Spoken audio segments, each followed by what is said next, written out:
because I was like, So you're not, I'm sorry. you're not telling me the truth. Yes, ma'am. I'm saying my last time when I got out of jail was in Still think this is, understand. Okay. Darien Brousard.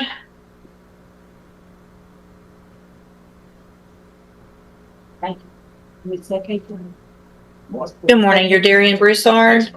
And Mr. Brousard, you're on misdemeanor probation? Answer yes or no. Yes, ma'am. And it looks like I've gotten some information that maybe you've been tested positive on that probation. Have a seat in the jury box. I'm gonna get you tested this morning.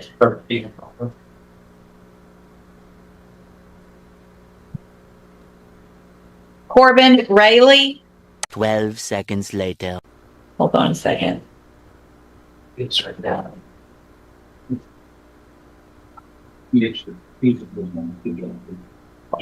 You're charged with a third-degree felony offense of evading arrest or detention with the use of a vehicle. And I've given you some time to try to hire a lawyer. Well, hang on, that's not even what my biggest concern is at this point. Yes, ma'am. Because you're already on misdemeanor probation. And for some reason, you've been testing positive for THC since last October while you were on that probation. And they let me know that, but I don't know why they haven't filed a motion or done anything about that. So I paid it off, and that's what the judge almost told me to pay it off, because he was like, I don't know why you're still going to probation. you're still going to probation because you're still using marijuana while you're on probation and while you have a felony court case pending, right? So I don't know what makes you think that that's okay, because it's not. And the fact that you were on probation and doing that, and now you're still doing it. I was still doing it. I was telling my probation, I was smoking wax or resin, pure THC, and I was telling him that I was doing it 30 days. It was kind of hard to come out of my system still. And I told him I needed another 30 days. He said, all right, come back May the 7th.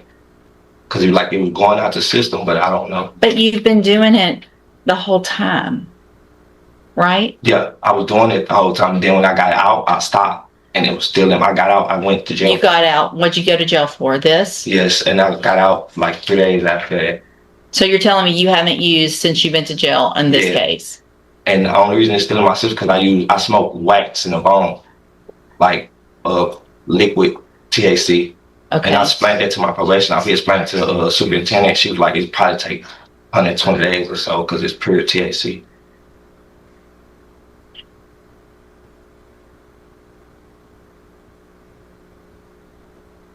He's been out since September. You've been out of jail since September? No, yeah. No, I went to jail since I went out of jail since November. It's April. Hold on a second. Yeah. Okay. So I'm going to find that you have violated the conditions of your bond. I didn't violate it. There's no way it's still in your system if Hey, stop talking because you're going to make it worse. Okay. There's no way.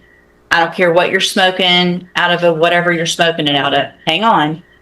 Because if the last time you did that was in September of last year or November of.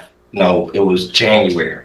That was my last time because I was like. So you're not, you're not telling me the truth. Yes, ma'am. I'm saying my last time when I got out of jail was in November. That was the first day I got out on November the 1st. Mm-hmm. I didn't go report till I think September. September. And I pitched 30. And then I pitched 30 3 more times after that. And I told him, I was like, sir, I was smoking hardcore THC. I didn't smoke none of that would make you test positive today. I tested positive again. It was at this moment that he knew he fucked up.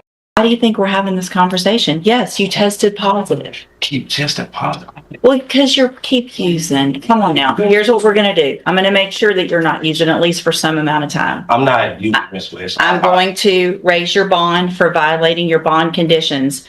The fact that you've been using while you're on probation and they let you keep going makes no sense to me.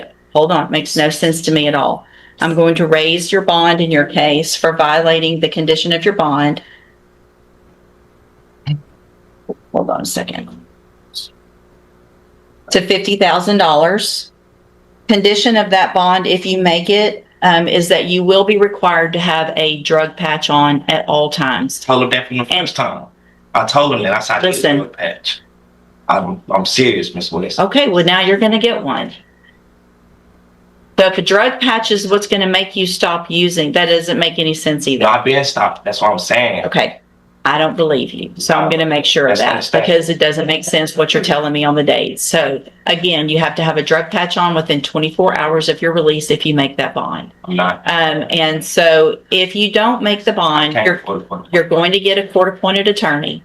I will consider at some point, and we'll let that attorney know, reducing your bond back down after I know. Darien Brousard walks into a courtroom already broken. He's on misdemeanor probation, but a third-degree felony for evading arrest with a vehicle hangs over him like a storm cloud. The judge's first words aren't about the chase, they're about his urine. Positive for THC. Again. Since October. Darien shifts, sweats, and starts explaining. Wax pens, liquid THC, resin that takes 120 days to leave. He insists he quit, but the timeline collapses under its own weight. November? January? September? Each answer contradicts the last. The judge listens, unimpressed. She's seen this dance before. The excuses, the plea for more time, the soft confession followed by a harder denial. Then she lowers the blade. I'm going to find that you have violated the conditions of your bond. Darien interrupts. There's no way. She silences him. Cold. Final. Stop talking, because you're going to make it worse. This is the turning point. Not a physical chase, but a moral crash. He tested positive that morning. The judge raises his bond to $50,000. She demands a drug patch within 24 hours of release. Darien insists he doesn't need it. She doesn't believe him. No one does anymore. Not because he smoked, but because he lied while standing under oath, staring at the one person who could set him free or bury him deeper. In the end, Darien isn't trapped by THC. He's trapped by the story he keeps rewriting. And the patch won't measure his guilt. It will just confirm what everyone already knows. Some bonds are broken long before the judge says so.